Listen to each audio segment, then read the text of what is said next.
All right, guys, so from today until April 10th, Masters Sunday, we're bringing you a 14-day free trial to CogornoGolf.com. What that means is you can send me in your swings. I'm gonna personally look at those swings, help you identify exactly what you need to work on, the drills to do, the amount of reps to do, an entire practice plan, and you get to try it completely free for 14 days. Listen, I know these videos help a lot of you, but I know I could really transform your golf game if I can see your swing videos. Some of you haven't tried online coaching, you're not sure if it's gonna work. I get it. I wanna take all the risk away. So all you have to be able to do is film your swing. If you're able to do that, click the link down below, it's CogornoGolf.com. Take advantage of this 14-day free trial. I'm gonna be personally, like I mentioned, doing your video for you. If you like it and you wanna continue with the coaching and you say, hey, this online coaching is really actually gonna help me, you simply stay on, you'll become a member. If not, no big deal. You'll still get your complete analysis. Again, today, April 10th, Masters Sunday, but don't wait, sign up, CogornoGolf.com. Look forward to seeing you in there. All right, guys, Eric Cogorno here, and in today's video, we're gonna talk about the right arm fold and throw, a critical piece to both solid contact and power in your golf swing. So the first part in the swing to understand is that our right arm in our golf swing is gonna fold or bend some amount during the backswing, and it's gonna straighten some amount during the downswing. Now the question is, how do we do that? How much and when do we do it? And what effect does it have on anything? I'd say there's two main effects on the right arm folding and straightening before we get into the micro details. The right arm folding up and straightening down is a big power source. It's a big producer of speed of the club head. If I were to make a swing where I didn't bend or straighten my right arm, I can still get the club head moving, but I can't get it moving as fast as I can if I fold and straighten. So it's a power source. The second piece is it really helps lifting the club or get the club vertical during the backswing and then lower it on the way down. So if I made a backswing with no bend whatsoever of my right arm and I just kept it straight the whole time, I could never, even if I hinge my wrist, get the club high enough, right? The club head doesn't really get above about maybe stomach high. Now watch as I add my folding in. If I fold my right arm, still keep my left arm fairly straight, but fold my right arm, now I'm able to swing the club a lot farther, right? So here's the straight arm, swing length. Here's the folded arm, right? Now, the same thing on the way down. So the right arm folding during the backswing, we'll talk about how much and when, allows me to get a full swing length. Now on the way down, if I never straighten my right arm, let's say it's 90 at the top, and I just kept it bent the whole time, I could never do what? I can't get down to the ball, right? The arms and hands would be too far out and not enough down. As I straighten my right arm during the downswing, that's what allows the club head to lower. So just from a basics perspective, we're folding the right arm during the backswing, straightening on the way down to get enough swing height and length, and we're also doing it for power. Those are mainly the sources. Now, there's three key areas with your right arm that you would fold and straighten that I want to go over. Then we'll go over some checkpoints to hit and then some common faults and fixes. So the three key areas would be setup, top of swing, and then when the arm fully straightens. So when you take your setup position, if we're just going to hold it up level here to see, let's assume both of my arms are straight here, just kind of tabletop for the example. If my right arm was fully straight, let's call that 180 degrees. Let's not call it 180, that is 180. Okay, it's a straight line. Now at the setup position, I actually like to see the trail arm bent slightly. So if this is 180, I would bend the arm about 15 degrees. So now we're at 165. Here's straight, bent, 165. That's what I want at the setup position. So if you hold your arms out and you look from down the line to start, I actually want to see your left forearm above your right arm. So hopefully you can see that from that down the line camera there. Now, as I'm bending my right arm a little bit at the setup, which is part one, I'm also going to ever so slightly externally rotate my shoulder, which just means I'm going to take my elbow and point it slightly closer to my body. You can notice as I do that my elbows just get ever so slightly closer together. So I'm about 15 degrees bent and the elbow points slightly towards my body. That would be my setup position. Now, as I work back during my backswing, I would like to get my right arm somewhere in the range of 90 degrees and to about 75. So about 75 to 90 degrees bent at the top is where I want to be in terms of the amount of bend. And now a big key is when I fully straighten it, part three, is I want the arm to be fully straight about 45 degrees past impact. So those are the checkpoints I'm looking for to get this right arm folding and throwing, the timing of it.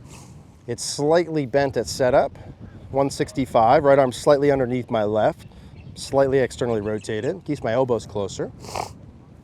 I'm trying to get it bent about 75 to 90 degrees at the top. And then I want to have it not fully straighten until just past the golf ball. Those would be the areas that I'm looking at. Now, if we were going to dive into a bit more specifics, and I was going to sort of do like a model swing, it should get to, 75 to 90 degrees bent, pretty much like 0 to 100 through the backswing, so steadily throughout the backswing. The measurements that I would look for, excuse my sniffling, would be 165 at setup. By the time we get to parallel to the ground, that right arm's going to be about 150 degrees, so it bent 30 degrees relative to straight. At left arm parallel, I'd go about 120. Okay, so it bent 60 degrees. And then let's just say at the top it's 90, just to keep the conversation simple. So I went from 165, slightly bent, progressively to 90, 75 to 90. Let's say that right arm's still about 90 at left arm parallel. So I haven't prematurely straightened it or bent it too much. As I get down to delivery, now I'm in a 120 range, 120 degrees. And then at impact, I'm at about 150 degrees. By here, I'm 180. So if I was measuring a player, working with them, those would be the checkpoints that I would be looking at from face on in terms of, do you have too much width, not enough width, and trying to get things fairly neutral. Now, of course, if that's the model, you could live on either end of the spectrum, right? You could be too bent, you could be too straight, and you could do it at any point during the swing. So those are the checkpoints that I really like to look for. Now, if I took all the golfers that we work with and I looked at them on an average, I would say the main 3 issues that I see within these right arm folding and throwing measurements is typically at the setup position. The right arm for the players that I see are too straight and internally rotated, which just means the elbow's pointed towards the camera versus my body. So issue number 1 would be it's too straight at setup. Issue number 2 is it typically gets too bent during the backswing, and we'll talk about why and how to fix. And then issue number 3 is it typically gets too straight too early, right? I see that, I'd say a good 8 out of 10 people that I see, if they have an issue, it's those. Too straight at setup, actually too bent typically, too straight too early.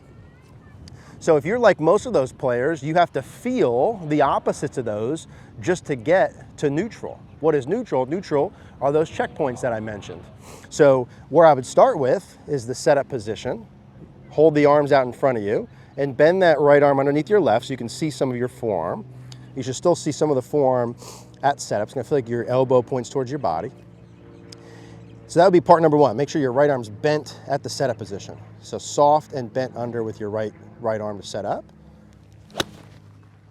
That would be point number 1. For the player that's too far straight and over, so too far this way, that would give you the highest likelihood of swinging over the top, swinging to the left, and hitting pulls and fades.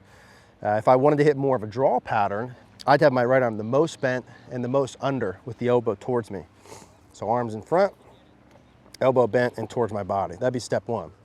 Now the backswing can really go either way, right? I see players who don't bend their right arm enough, and I see players who bend it too much, right? So understanding where you're at and using video will really help here if we're all trying to get to roughly 90. If you're a player who doesn't bend enough, typically you've got a whole heck of a lot of body turn, right? Your arms are very straight out here. You need to feel that right arm folding and loading, and typically the right wrist loading a little bit more to 90 degrees. So you feel the right arm under, and if you keep it too straight, you really want to feel that right arm and right wrist loading. And you feel that progressively to the top of the swing. Those would be your feels. Now, if you're on the other end of the spectrum and your right arm folds too much, which is probably more likely, 75 to 80% of people, I'd say, fold too much. And a lot of that stems from the lack of body motions. So think about it this way. The more that I turn and extend during my backswing, so turn and extend, the straighter I can keep my right arm with more width. Now, the opposite of that is true. If I don't turn enough, let's say to about here, I don't turn enough, the only way to make a full swing length is to fold my arms.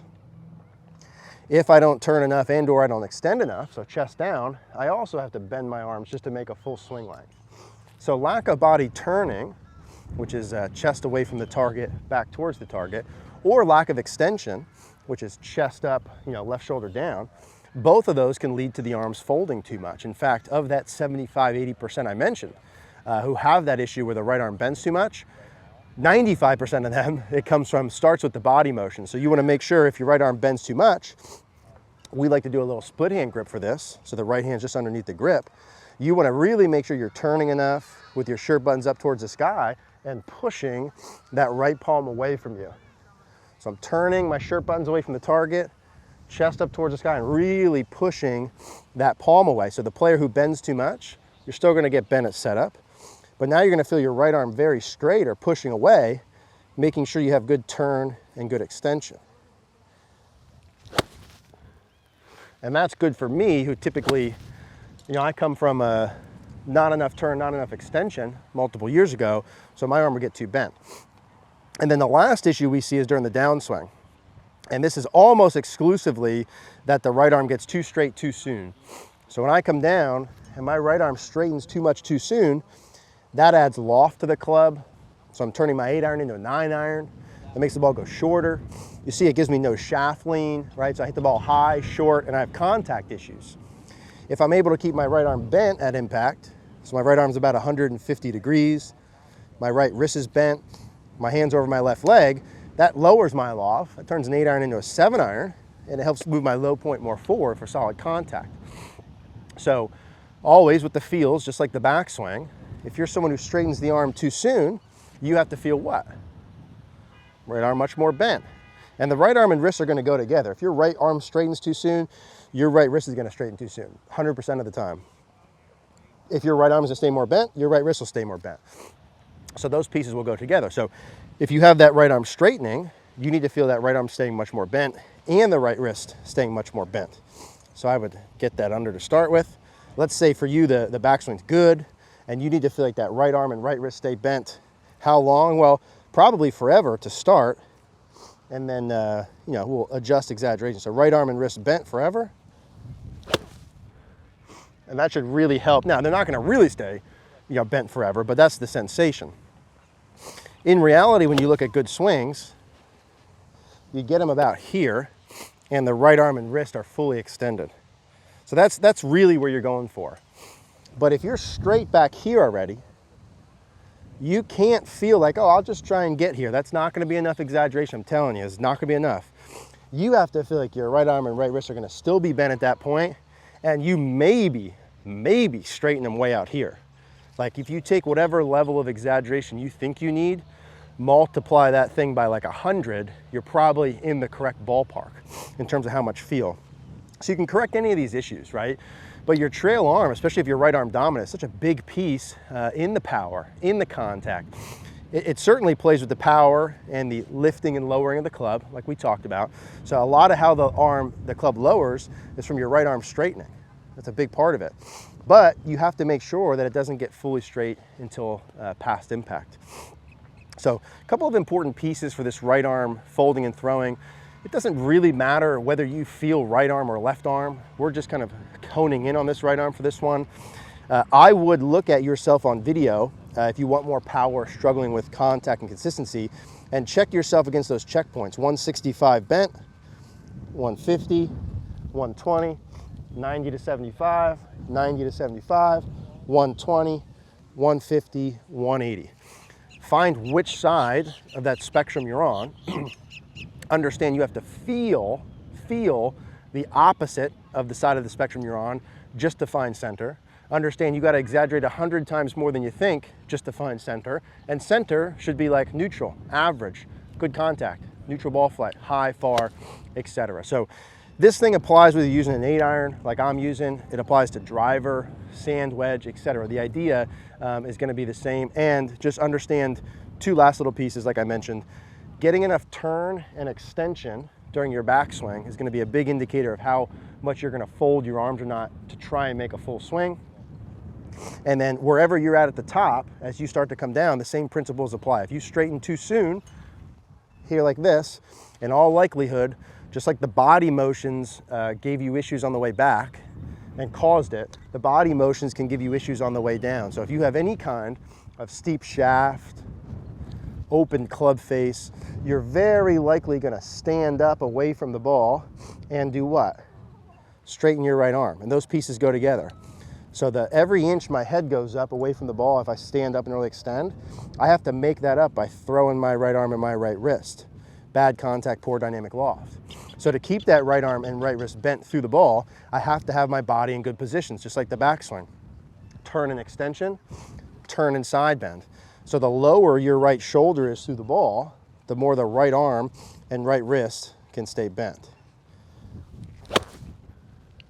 And that should produce some solid contact for you. So kind of a master class on the right arm. You can kind of chop this video up and use it for the setup, use it for the backswing, use it for the follow through, but understand, especially on the way through, that trail shoulder has got to be down close to the ground in order for you to get those pieces. So if you have any questions at all in terms of the right arm folding and throwing, leave a comment down below. If you like this, we'll put another card on the screen for right arm action if you want to watch more on this, and then we'll put the card for CogornoGolf.com. We'd love to work with you there.